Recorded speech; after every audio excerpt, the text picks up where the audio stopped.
Alors bonjour à toutes et à tous, bienvenue dans cette nouvelle vidéo sur l'actualité et l'analyse astrologique du moment. Donc voici le thème de la nouvelle lune du 7 septembre 2021 à 2h52 heure de Paris.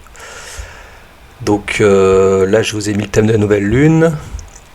Donc on a soleil, lune en vierge, en maison 3 à 14,38 degrés. Voilà, et cette nouvelle lune, qu'est-ce qu'elle va nous apporter donc pendant ces 15 jours? Donc déjà la question majeure, enfin je dirais la question centrale, c'est de savoir si Emmanuel Macron va rendre obligatoire la vaccination pour les enfants de moins de 12 ans. Rendre la vaccination pour accéder, je sais pas, aux écoles ou autres. Parce que là, c'est en discussion, donc il attend apparemment l'avis du conseil, du conseil scientifique, des scientifiques, pseudo-scientifiques, conseil scientifique. Donc, est-ce qu'il y a des grandes chances pour que ça arrive? Alors, on va voir ça. Enfin, on va essayer d'y répondre via l'astrologie et je vais éventuellement faire un tirage de cartes, en cartomancie. Donc j'ai essayé soit le tarot de Marseille ou l'oracle de Béline ou de la triade, donc je vais voir. Donc déjà on va regarder en astrologie. Alors pour regarder le secteur des enfants, on regarde la maison 5. Donc le maître c'est Pluton Jupiter, maître du Scorpion et maître du Sagittaire. On peut rajouter Mars aussi. Il y a le nœud sud déjà en Sagittaire depuis un moment, bon ça on le sait.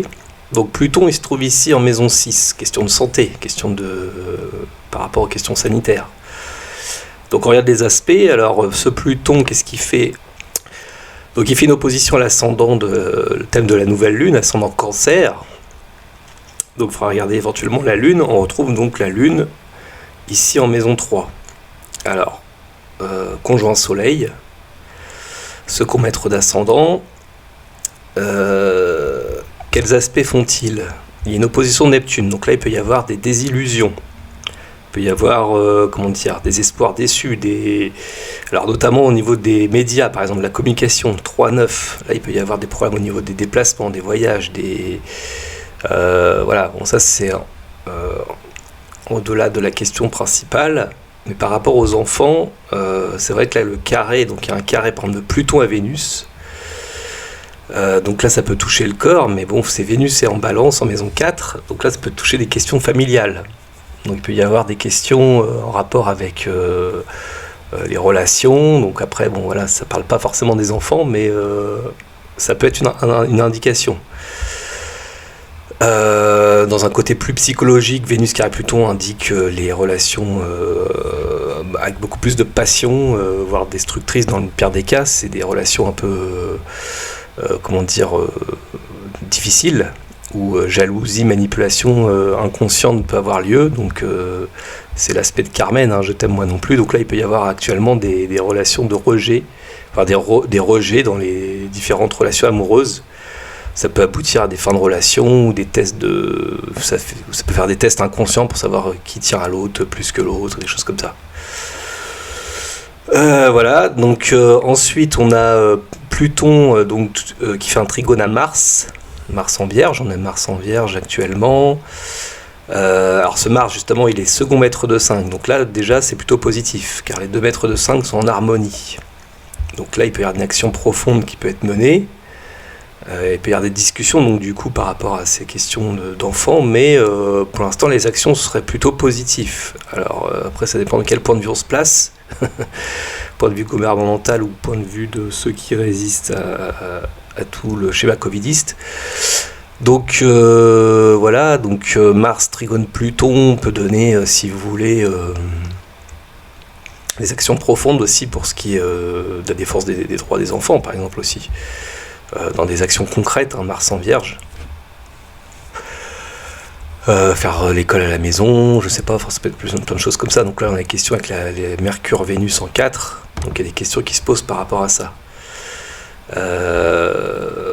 Donc on a Jupiter, second maître de 5, lui il est trigone à Vénus, donc encore une indication plutôt positive on va dire, a priori. Ça peut donner de l'épanouissement en même temps affectif. Il peut y avoir Alors Jupiter est en 8 de maison de le thème de la nouvelle lune, donc là il peut y avoir une forme de plaisir partagé, alors soit par rapport à des finances, ça peut être la sexualité aussi, ça peut être des... Voilà, alors si ça parle par rapport aux enfants, ça peut être une opportunité de vivre, avoir une relation avec l'enfant plus privilégiée, donc peut-être le fait de faire l'école à la maison ou de faire trouver d'autres moyens où les écoles ne mettent pas en place, ça peut aider aussi. Alors après, ceux qui le vivent plutôt positivement, tant mieux pour eux. Mais il y a toujours ce carré au nœud lunaire, donc axe nœud sud, nœud nord. Bon, Jupiter émet du nœud sud, donc toujours c'est un peu cette exaspération, ce côté aussi, en même temps on est un peu éloigné de ce qui peut se passer, on peut regarder ça de plus haut, avec un regard plus global, plus large. Voilà, donc la question n'est pas facile à répondre, hein, c'est sûr, comme ça. D'où le fait de pouvoir utiliser donc la cartomancie, que je vais essayer de faire en complément.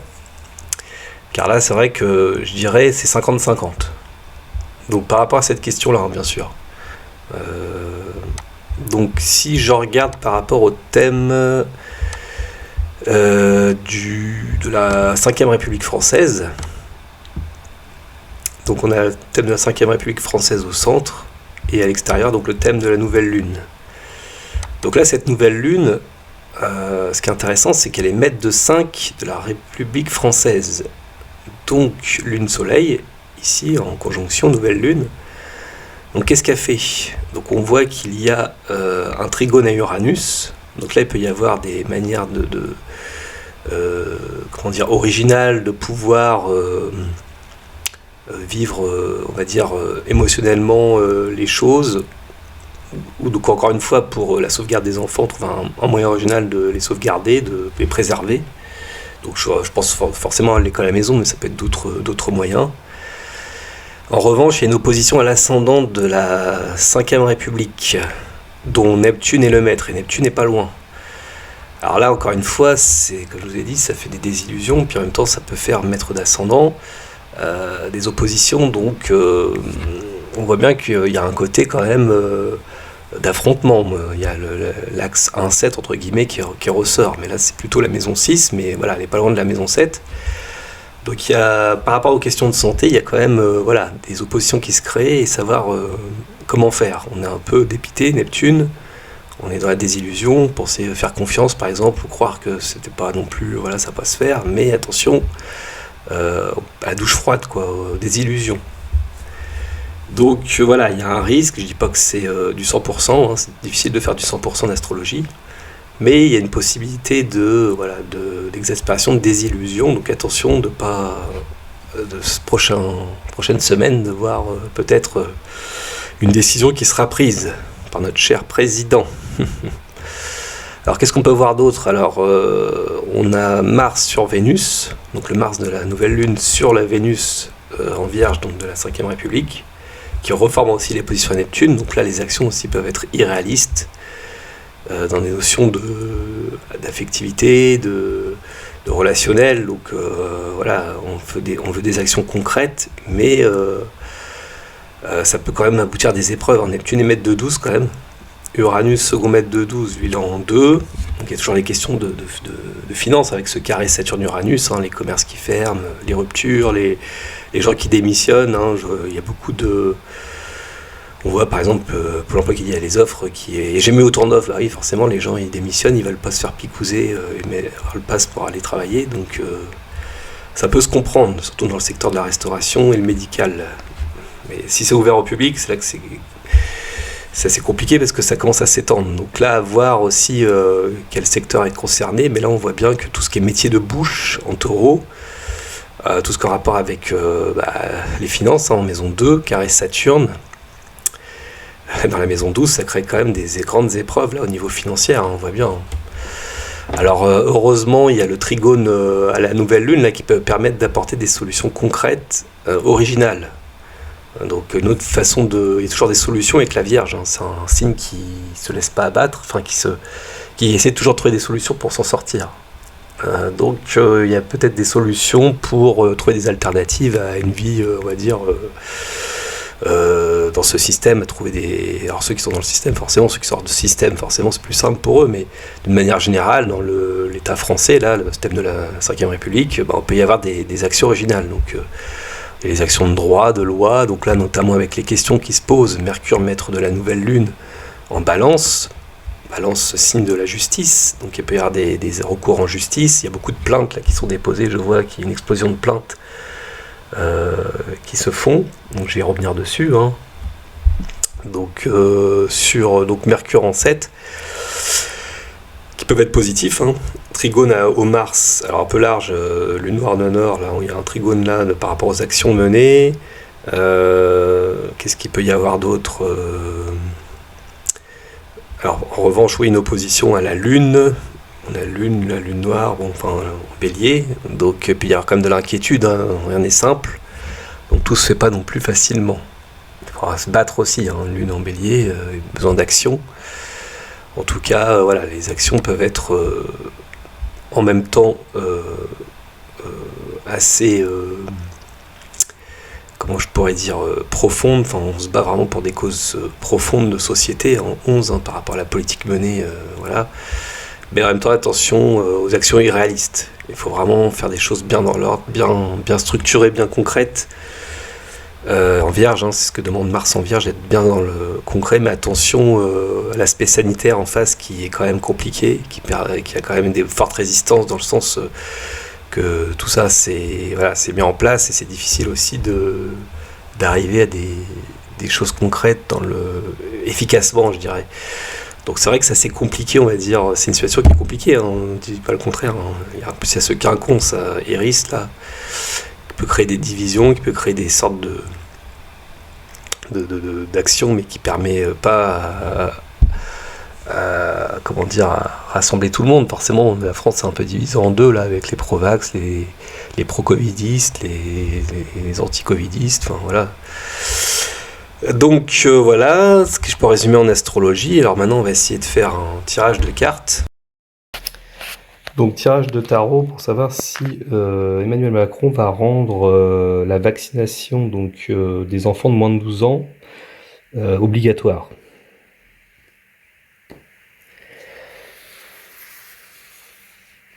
Alors, est-ce que Emmanuel Macron va rendre la vaccination des enfants de moins de 12 ans obligatoire ?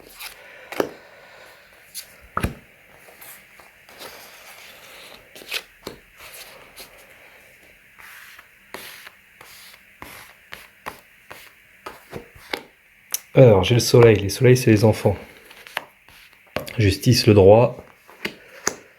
L'amoureux, question qui se pose. Hésitation.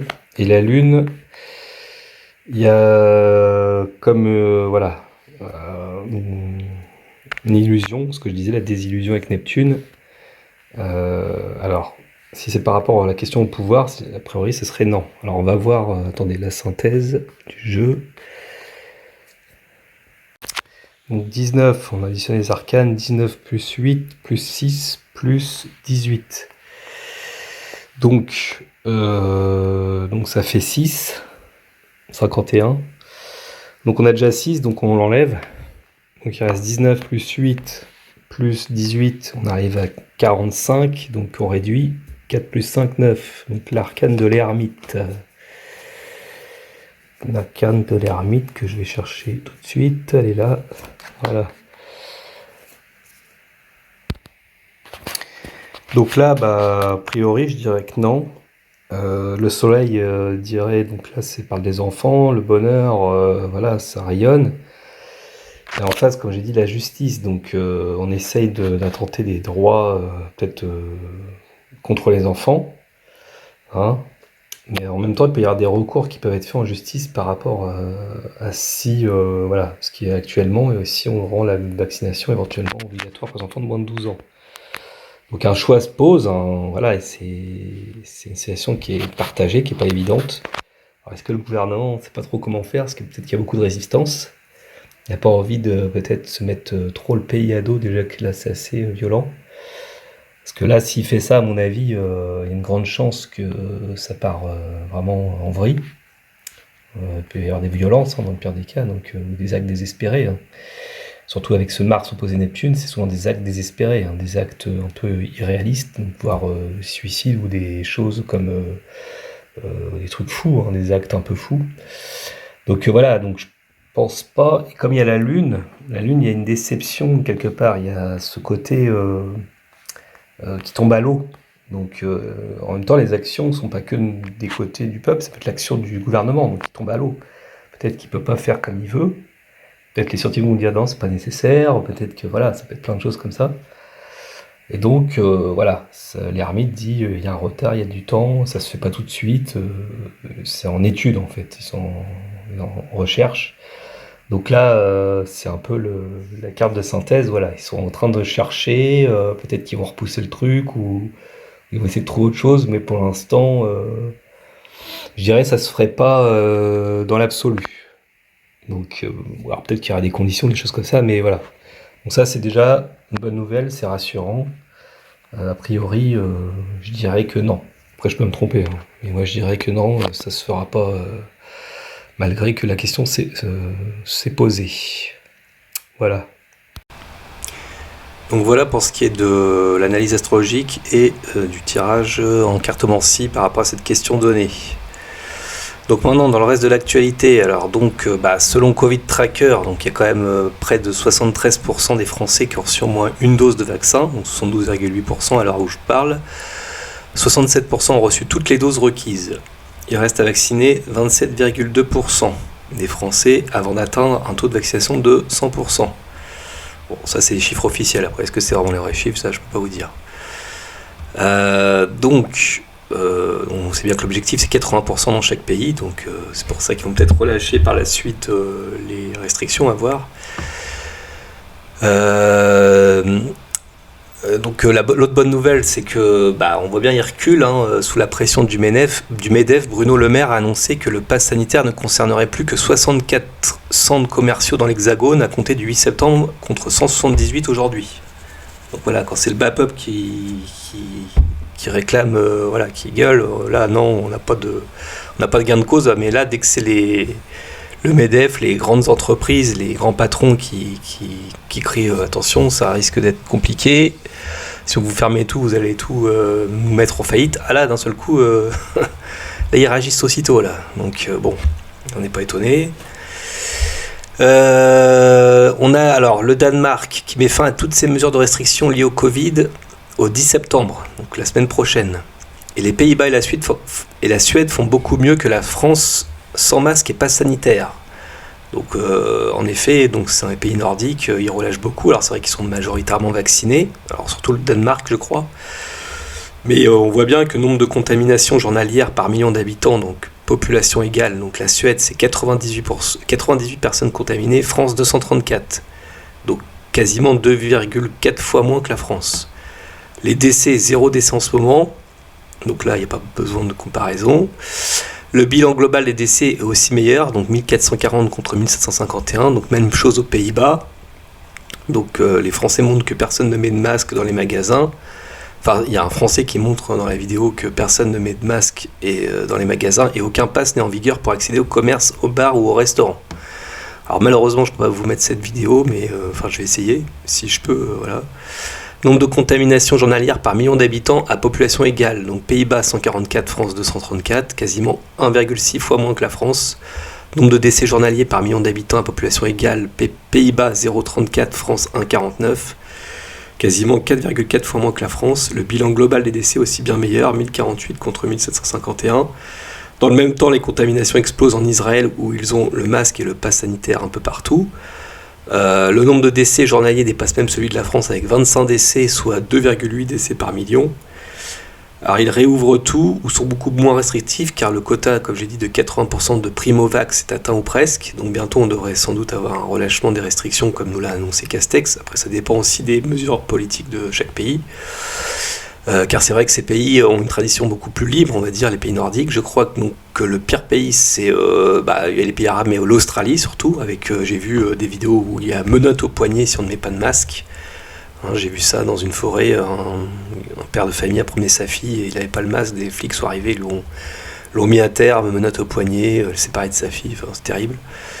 Et il y a eu aussi un groupe de personnes qui jouent aux cartes sans masque devant leur garage. Les policiers sont passés et ils ont eu une amende exorbitante de $25 000 également. Donc voilà, donc pour des réunions à plusieurs sans masque. N'allez pas en Australie. 200 000 soignants ne sont toujours pas vaccinés en France. Donc malgré tout ce qui se passe, donc forcément il y a beaucoup de contestations juridiques et puis sans doute beaucoup de soignants qui démissionnent ou qui sont suspendus, je sais pas, enfin voilà, c'est quand même assez énorme. On a François Molins donc, qui dit les plaintes de Covid arrivent par milliers, donc ce que je vous ai dit. Il n'y a pas beaucoup de gens qui contestent tout ce qui se passe, donc ça faut le savoir aussi, hein, c'est pour ça qu'il y a beaucoup de résistance. On a une explosion des cas de myocardite chez les adolescents donc après la vaccination Covid. Donc voilà, il y a des cas, ça explose. On peut voir comme sur ce tableau par exemple.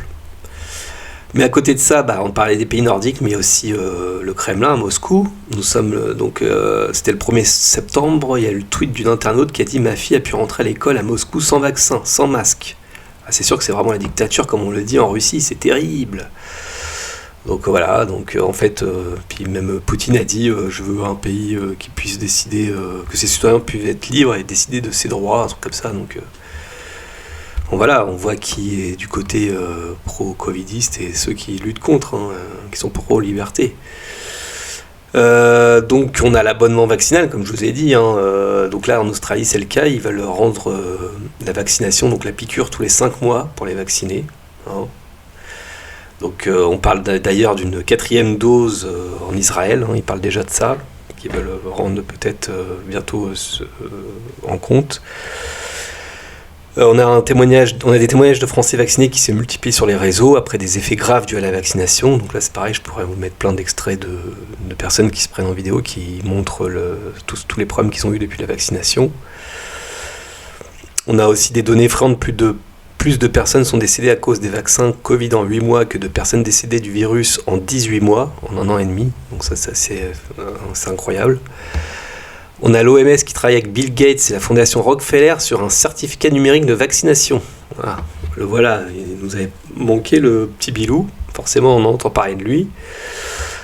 Par rapport à ça, donc voilà, il y a tout un dossier dessus. Je vous mets le lien en description sous la vidéo, bien entendu. Vous pourrez le regarder si vous voulez. Et on a l'Organisation mondiale de la santé, je dirais sataniste de la santé, qui surveille un nouveau variant du coronavirus baptisé MU, qui a été identifié pour la première fois en Colombie en janvier. Et on a aussi le variant C12, C1,2 là, découvert en Afrique du Sud. Donc on sait bien que voilà, il y a toujours des variants qui arrivent, on ne sera jamais débarrassé de ça. Voilà. Donc qui vous gouverne en France? Donc ça c'est important aussi de le savoir. Donc 2 clubs parmi les plus discrets, les plus influents de France. Donc on a Le Siècle qui est une filiale du club Bilderberg et la French American Foundation qui est de son côté une filiale du Council of Foreign Relations dont le programme 2008-2013 est connu sous le nom de Nouvel Ordre Mondial. Donc il y a quelques invités membres du Siècle qui sont issus de la finance et des affaires. Presque tous les inspecteurs généraux des finances, donc des énarques en particulier en activité, appartiennent au club. On y compte aussi évidemment bon nombre de journalistes et éditeurs de presse, sans oublier les personnalités politiques. Et enfin, la liste ne serait pas complète sans les syndicalistes. Donc ça, faut un petit rappel, c'est important de le savoir, qui est au-dessus de Macron et tout le reste. D'ailleurs, en parlant de Macron, il a reçu tous les grands pontes de Big Pharma à Paris, donc c'était le club d'Holder, Philippot en a parlé, et ça c'est dans l'indifférence générale des médias, personne n'en a parlé. Donc voilà, ils s'organisent leur petite tourbouille entre eux, en quelle sauce on va être mangé. On a Israël qui prévient que le pass vert, donc ça s'appelle le Green Pass chez eux, comme en Italie, le pass vaccinal, pass sanitaire du Covid, expirera si les résidents n'obtiennent pas leur 3e dose. Donc voilà, on voit bien l'arnaque de tout ça, toute cette comédie. Si vous n'avez pas fait la 3e dose, vous revenez à 0, c'est comme si vous n'aviez rien fait. Donc c'est comme si vous n'êtes pas vacciné en gros, c'est excellent. Donc voilà, donc il y en a qui commencent à s'éveiller, bien sûr, avec tout ça. Les gens commencent à voir toute la supercherie de ce truc. Alors on a aussi les sénateurs du Parti Socialiste qui déposent une proposition de loi pour rendre la vaccination obligatoire contre le Covid-19. Donc voilà, encore des vendus, la fausse gauche là.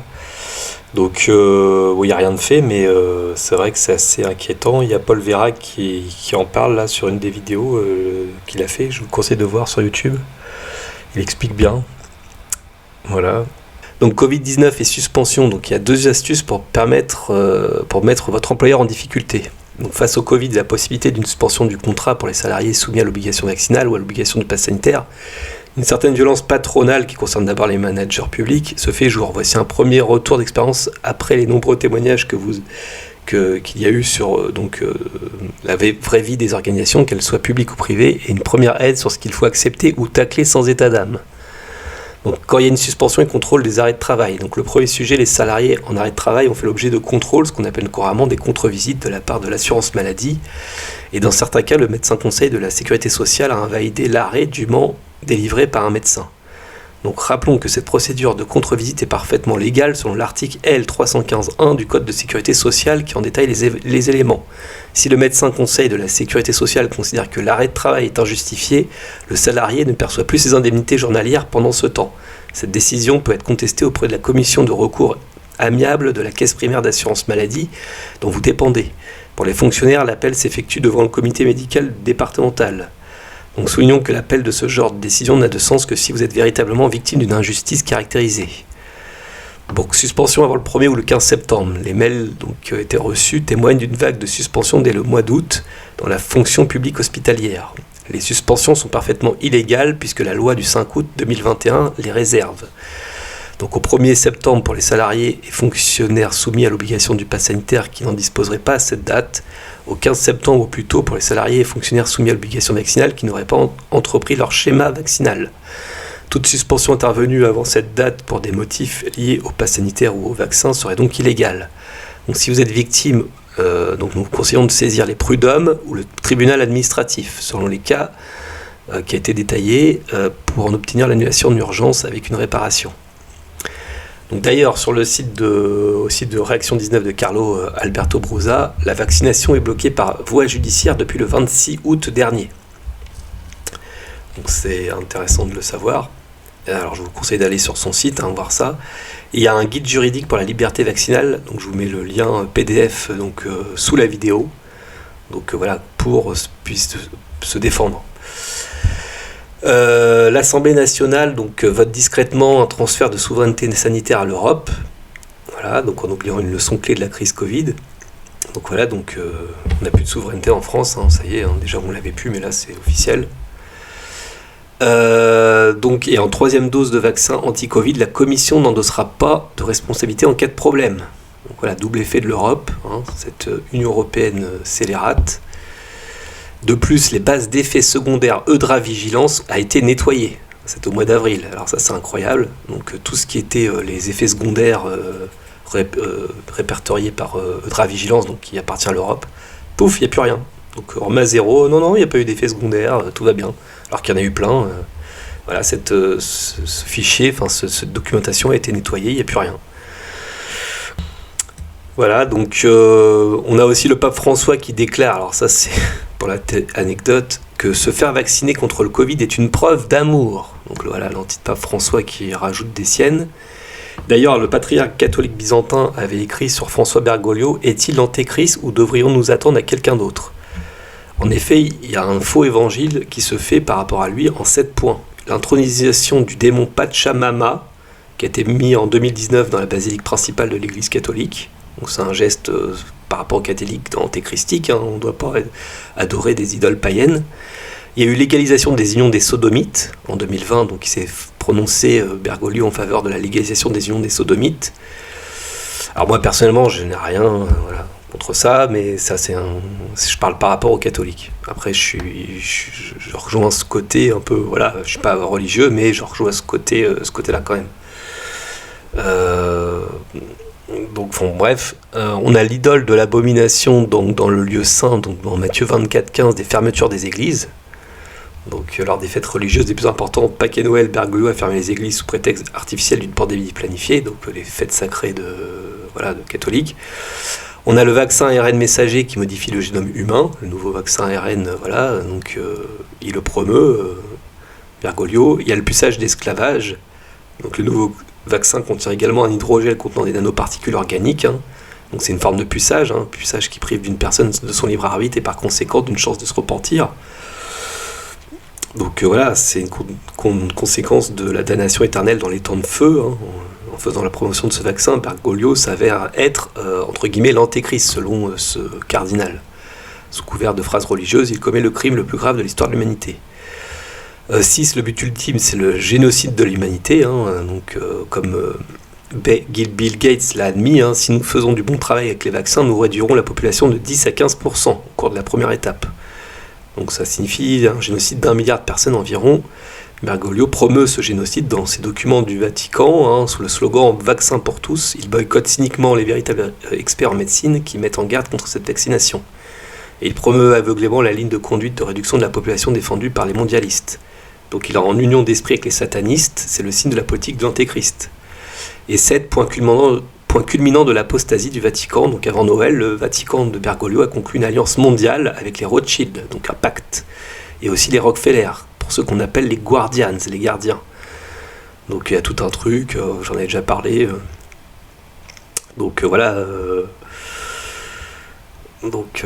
Si le bien de l'humanité signifie que personne ne pourra acheter ou vendre sauf celui qui a le marque de la bête, par rapport à ce qui est écrit dans l'Apocalypse, est-ce là ce que signifient les impératifs moraux et marchands, la destruction systématique des entrepreneurs privés permise par une quarantaine absurde et probablement aussi un moyen de réaliser le bien de l'humanité.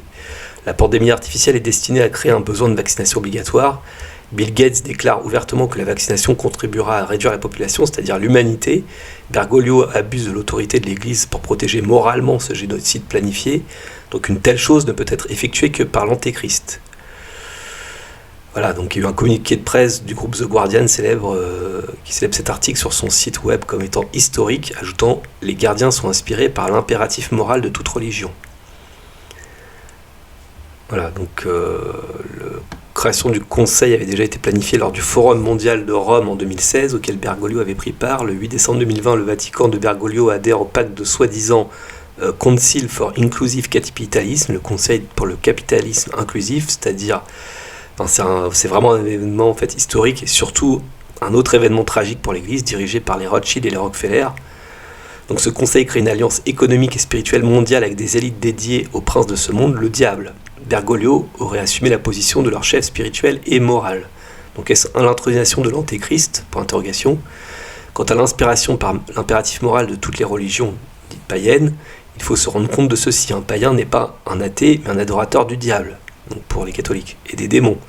C'est sur quoi se fonde l'antimoralité païenne. La morale chrétienne, quant à elle, est basée sur l'amour de Dieu et du prochain. Le Vatican de Bergoglio met donc en œuvre un programme d'unité d'esprit avec tous les cultes païens qui adorent les démons. Les documents sur l'Amazonie et les gestes d'intronisation du démon Pachamama en 2019 est un signe public donc, de satanisation du Vatican. Le 8 décembre 2020, le Vatican de Bergoglio a officiellement fusionné avec un gouvernement mondial de l'ombre pour mettre en œuvre le plan de la déchristianisation et de satanisation de l'humanité. Cette symbiose est vraiment l'œuvre de l'antéchrist. L'historicité de cet événement réside également dans le transfert de l'Église catholique vers l'Église satanique du Nouvel Âge. Donc, quelle est la place de Bergoglio dans ce groupe d'élite ? Le plan de ses gardiens subordonnés et de subordonner le Vatican à travers celui-ci, toute l'Église catholique et toutes les nations chrétiennes et leur agenda, la satanisation. Bergoglio y joue un rôle clé et irremplaçable. Donc, comme dit dans les Galates 1, 8, 9, beaucoup de ceux qui étaient capables de voir sont aveugles, beaucoup de ceux qui étaient capables d'entendre sont sourds, et tous ont un faux évangile qui leur est prêché. François Bergoglio est-il l'antéchrist ou devrions-nous attendre à quelqu'un d'autre par la suite ? Voilà, donc je voulais revenir là-dessus car c'est vrai que c'est assez inquiétant. On n'est pas étonné, moi je savais que le pape, j'en ai déjà parlé, c'était l'antipape. Quand on voit aussi dans la prophétie des papes, on est dans le dernier pape, je le rappelle, avant l'Apocalypse. Donc, alors on a aussi le contexte financier, forcément, le moment Lehman Brothers de la Chine approche. Il y a Evergrande, une grande société, qui avertit du risque de défaut de paiement à la pénurie des liquidités. Donc ça, c'est à suivre aussi. Donc, est-ce que le grand reset reviendra au niveau économique cette année? À suivre.